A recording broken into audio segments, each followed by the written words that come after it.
Hi, my name is Tom Conaghan. I work for Evolution BPS, where we provide bottling machinery to the wine and whisky industry, and my role is technical manager. The biggest problem I face is I need to upskill my entire team. I have a team of 7 engineers who are field service engineers, and we are specialists, or we need to be specialists, in the wine and whisky industry on the machinery that we supply. So we have 7 OEMs that we sell the machines, we install them, we commission them, we settle them down, and we provide after-sales support. So I've got 7 field service engineers who need to support that. But when the engineers who are employed by the bottling halls and the distilleries get to that point where they no longer can fix what's in front of them, they call on my team. So my biggest challenge is to put together a 5-year plan to upskill my team on every asset.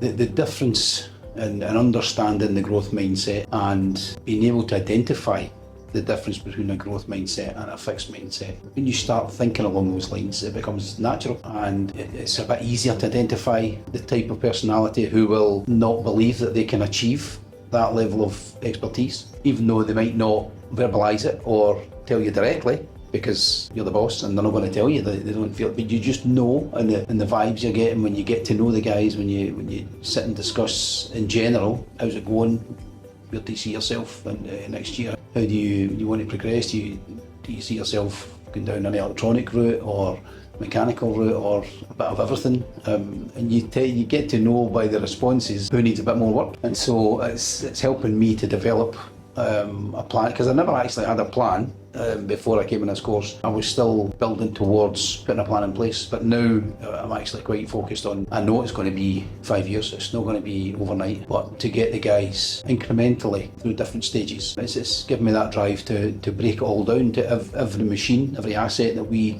support, break them all down into different components, and right down to the materials that we run through the machine, and also take each headline and identify the real issues and I know the real issues they face, everything that my customers request of me and my team. I know what they're going through, and I feel their pressures, and I know where my team need to be to turn up and be the specialist. The course was kind of dropped in my lap. It wasn't discussed. It wasn't something we had kind of planned on, or there was no kind of build-up. It was quite a sudden drop in my lap, and we are very, very busy. I'm very, very busy. And so my first thought was another leadership course.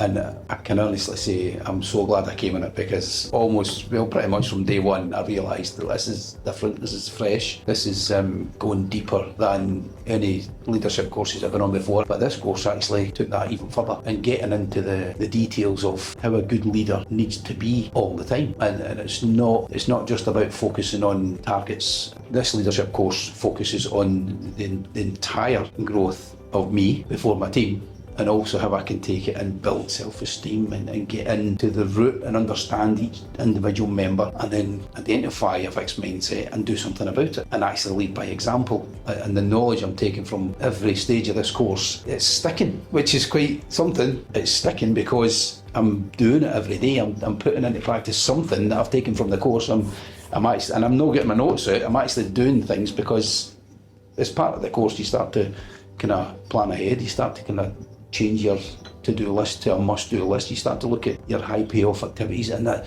not just buzzwords, but it's real, and it's actually it's relevant. That's the thing. It's all relevant.